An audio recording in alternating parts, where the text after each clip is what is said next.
যে এরা হচ্ছে বাংলাদেশ এবং জনগণ বিরোধী ক্যান্সার। তাহলে একটা ক্যান্সারকে সবচেয়ে বড় ক্যান্সার কে?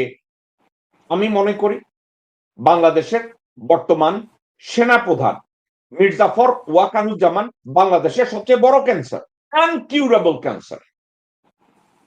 দ্বিতীয় ক্যান্সার কে? চুপ্পু। এখন আমরা এই ওয়াকার এবং চুপ্পুকে তাদের স্বপদে বহাল রেখে আমরা পেট ব্যথার চিকিৎসা করাবো। পেট ব্যথার চিকিৎসা কোনটা? আমাদের তারেক সাহেব সরকার গঠন করার পরে উনি খুব ভালো আচার আচরণ করছেন। উনি দুই চারজন চান্দাবাজদেরও গ্রেফতার করাচ্ছেন। উনি হাদি হত্যার বিচার, বিডিআর হত্যার বিচার নিয়েও ওয়াদা করা শুরু করেছেন। It's a good sign.